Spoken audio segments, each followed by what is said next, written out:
बजे के बुलेटिन की शुरुआत इंडिया न्यूज के साथ। नमस्कार, आपके साथ हूं मैं राजीव शर्मा और बुलेटिन की शुरुआत कर लेते हैं इस वक्त आ रही बड़ी खबर के साथ, जो कि चुनावी नतीजों से जुड़ी हुई।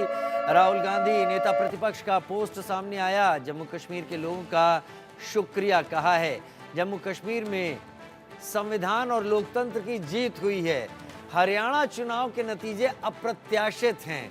हरियाणा के नतीजों का हम विश्लेषण कर रहे हैं। राहुल गांधी का ये बयान सामने आया है, लेकिन उन्होंने ये जरूर कहा है कि जम्मू कश्मीर में संविधान और लोकतंत्र की जीत हो चुकी है। हरियाणा के बारे में वो अभी मंथन कर रहे हैं। हरियाणा के नतीजों का विश्लेषण चल रहा है। जम्मू कश्मीर के नतीजे बता रहे हैं राहुल गांधी के मुताबिक कि संविधान और लोकतंत्र की जीत हुई है। जम्मू कश्मीर में संविधान लोकतंत्र की जीत, हरियाणा चुनाव के नतीजे अप्रत्याशित।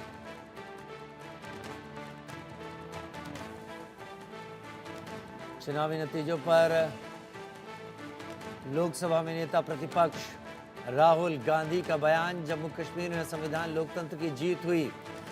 कल जिस तरीके से काउंटिंग का सिलसिला, काउंटिंग का दौर शुरू हुआ, शुरुआत में जब पोस्टल बैलेट गिने जा रहे थे तो पहले 34 मिनट में रुझानों में कांग्रेस बहुमत में आ चुकी थी, लेकिन जैसे ही ईवीएम खुलनी शुरू हुई, बाजी और पासे पलटने लगे और धीरे धीरे करके कांग्रेस सत्ता से दूर हो गई। हालांकि कांग्रेस के नेताओं ने जलेबी लड्डू बांट दिए थे, जश्न मनाना शुरू कर दिया था, ढोल नगाड़े बुला लिए गए थे, डांस शुरू था, लेकिन वो सब किसी काम नहीं आया। चुनावी नतीजों को लेकर जम्मू कश्मीर के लोगों का उन्होंने शुक्रिया अदा किया और ये कहा है कि संविधान लोकतंत्र की जीत। लेकिन हरियाणा चुनाव में जिन लोगों ने कांग्रेस को वोट किया है, उनका शुक्रिया कब तक अदा करेंगे ये भी देखना होगा।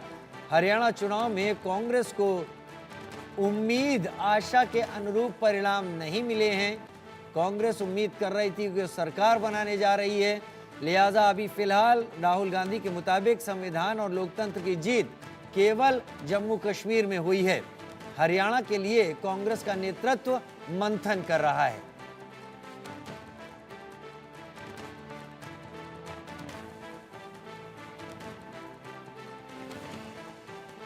बहुत जल्द ही हमारे संवाददाता हमारे साथ जुड़ने वाले हैं, जैसी जानकारी मुझे है, और इन सवालों पर हम उनसे भी बात करेंगे, विश्लेषण समझेंगे। कांग्रेस को नजदीक से देख रहे हैं हमारे संवाददाता, वो बताएंगे कि अब कांग्रेस के पास क्या बचा है रणनीति के तौर पर दिल्ली से सटे हरियाणा में, क्योंकि इन चुनावों का असर कितना बड़ा पड़ेगा आगे अगले साल फरवरी के पहले होने वाले दिल्ली चुनावों पर, और साथ ही नवंबर में होने वाले महाराष्ट्र के चुनावों पर। जहां तक बात जम्मू कश्मीर की है, तो जम्मू कश्मीर में एक रीजन पूरी तरीके से नेशनल कॉन्फ्रेंस के नाम गया है, एक तरफ पूरी तरीके से बीजेपी को एक बीजेपी डोमिनेट कर गई है, लेकिन बीजेपी के पास जो सीटें आई पिछली बार से ज़्यादा हैं, हालांकि इतनी नहीं हो सरकार बना पाए, और इस लिहाज से नेशनल कॉन्फ्रेंस आगे। संवाददाता कनिका कटियार हमारे साथ इस वक्त दिल्ली से जुड़ गई हैं। कनिका, राहुल गांधी का पोस्ट बड़ा साफ कहता है कि संविधान और लोकतंत्र की जीत हुई है जम्मू कश्मीर के चुनाव में, लेकिन हरियाणा को लेकर वो कुछ स्पष्ट नहीं होते। क्या माना जाए, हरियाणा में संविधान और लोकतंत्र की जीत नहीं हुई, या फिर उनके आशानुरूप फैसले आने न आने से कांग्रेस नेतृत्व हरियाणा पर अभी कुछ कहने की स्थिति में है ही नहीं? देखिए, बिल्कुल साफ तौर पे कांग्रेस पार्टी को एक बड़ा झटका लगा है। कांग्रेस पार्टी को लगता था कि वो हरियाणा में पूर्ण बहुमत की सरकार बनाने जाएंगी और एक अच्छा मार्जिन ऑफ वोट जो है वो कांग्रेस को मिलेगा, लेकिन जो आंकड़े सामने आए उसके बाद कांग्रेस पे कहीं ना कहीं नाराजगी भी, और इवन हमारे सूत्रों ने दावा किया है कि राहुल गांधी खुद भी नाराज है स्थानीय नेताओं से कि किस तरह की परफॉर्मेंस जो है वो हरियाणा में देखने को मिली है। लेकिन जिस तरह की कल जो बयान तमाम कांग्रेस के नेताओं की तरफ से आए, उन्होंने ईवीएम पे और कहीं ना कहीं चुनाव आयोग पे सवाल खड़े किए, और हर बार ये होता है कि जो पार्टी हारती है, और खासतौर पे कांग्रेस कई बार ईवीएम पे सवाल खड़े करती है और इलेक्शन कमीशन से सवाल खड़े करती है। कल भी यही हुआ कि पवन खेड़ा और जयराम रमेश की ओर से भी कहा गया कि ईवीएम जो है उसमें कहीं ना कहीं दिक्कत है, और उसके अलावा इलेक्शन कमीशन की वेबसाइट पे डेटा अपलोड हो रहा था उसमें कहीं ना कहीं दिक्कत है। तो अब राहुल गांधी ने भी कहा है कि तमाम जो प्रत्याशी हारे हैं वहां से पहले रिपोर्ट ली जाएगी, उसके बाद चुनाव आयोग को हम कंप्लेन करेंगे। तो अब कहीं ना कहीं जो ये बयान आ रहे हैं, ये दिखा रहे हैं कि कांग्रेस हार तो मान चुकी है, लेकिन कांग्रेस डायरेक्टली हार को स्वीकार नहीं कर रही है। चुनाव आयोग हाँ, से बात डालकर कहीं ना कहीं ये कोशिश कर मैं रही है शब्द कि बदल देता चुनाव हूं आयोग को। कनिका, मैं शब्द बदल देता हूं, शायद हार को पचा नहीं पा रही है, क्योंकि अब इसका सीधा असर कांग्रेस का नेतृत्व तो जानता है। फरवरी 2025 से पहले दिल्ली में भी चुनाव हैं, क्या इसका असर वहां पर पड़ेगा?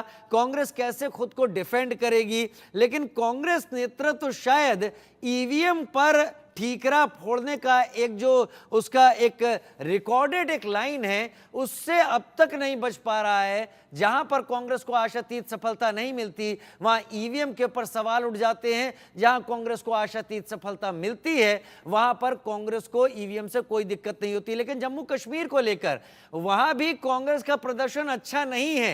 वहां पर उनकी सहयोगी नेशनल कॉन्फ्रेंस ने कहीं बेहतर प्रदर्शन किया है कनिका।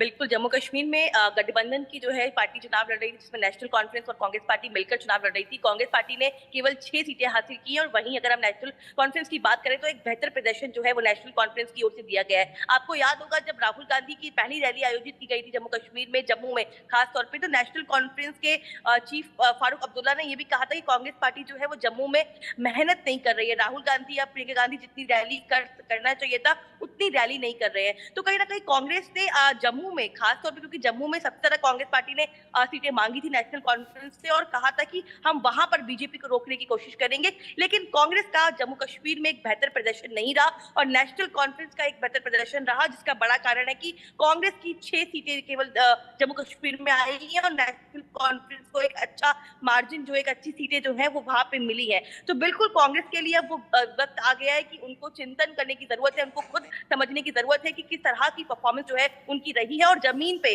जो तमाम जिनके कार्यकर्ता हैं, नेता हैं, वो किस तरह की मेहनत कर रहे हैं, चाहे वो जम्मू कश्मीर हो, चाहे वो हरियाणा हो। और इससे सबक लेकर अब कांग्रेस को ये सीखना भी होगा, और कहीं ना कहीं चिंतन भी करना होगा कि आगे क्या होगा, क्योंकि महाराष्ट्र का चुनाव है, झारखंड है, फिर बिहार है, फिर उसके बाद दिल्ली है। इन तमाम राज्यों में भी इसका कहीं ना कहीं प्रभाव पड़ेगा। और कि जम्मू कश्मीर में कांग्रेस का एक बेहतर प्रदर्शन नहीं रहा, लेकिन कांग्रेस इस बात की खुशी मना रही है कि इंडिया गठबंधन को वहां पर कामयाबी मिली है, और इंडिया गठबंधन की सरकार बनी है वहां पर। क्योंकि अगर गौर से देखा जाए, मैं जम्मू कश्मीर को लेकर ही कन का सवाल पूछूंगा, आप कांग्रेस को नजदीक से देख रही हैं।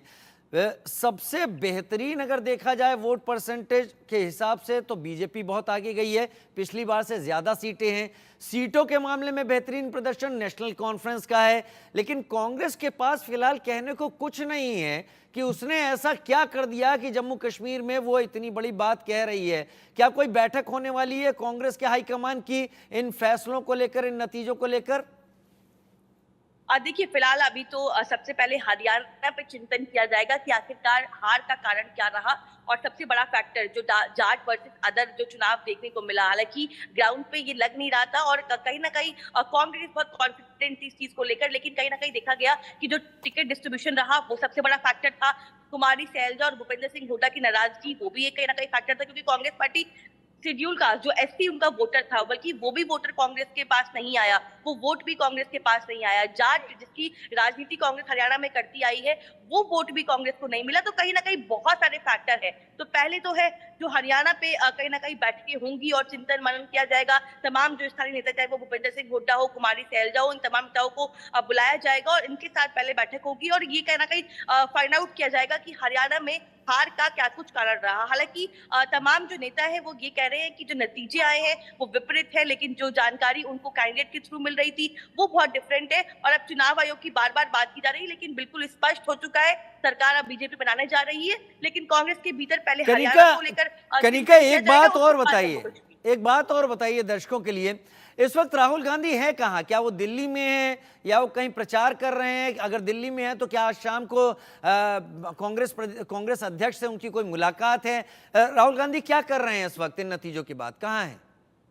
देखिए, राहुल गांधी इस वक्त दिल्ली में ही मौजूद हैं, बल्कि वो कल शाम को ही विदेश गए हुए थे, वहां से वो दिल्ली वापस लौट आए हैं। राहुल गांधी इस वक्त अपने घर पे ही मौजूद हैं। हालांकि हमारे पास अभी कोई जानकारी नहीं है कि मल्लिकार्जुन खड़गे राहुल गांधी की कोई मुलाकात होगी या राहुल गांधी की ओर से कोई मीटिंग बुलाई गई है, लेकिन कहीं ना कहीं बिल्कुल आने वाले दिनों में आपको कल या आज शाम तक की जानकारी जरूर मिलेगी और हमें भी जानकारी मिलेगी किस तरह की बैठकें होती है। लेकिन बिल्कुल एक जो प्रक्रिया होती है कि विधायक दल की बैठक बुलाई जाएगी, उसमें सीएलपी जो होगा उसका चयन किया जाएगा, ये तमाम जो प्रक्रिया है वो होंगी। लेकिन उससे पहले बिल्कुल संभवतः ये कहा जा सकता है कि राहुल गांधी और मल्लिकार्जुन खड़गे की बैठक हो, जिसमें ये फैसले किए जाए कि आखिरकार क्या कारण रहा, जो रिपोर्ट थी उसके आधार पर तमाम चीजें जो है डिस्कस की जाएंगी। लेकिन फिलहाल अभी कोई ऐसी बैठक की जो जानकारी है वो सामने नहीं आ पाई है। ठीक है कनिका, आप नजर बनाए रखिए, क्योंकि इस बात की उम्मीद पूरी है कि बहुत जल्द ये बैठक कांग्रेस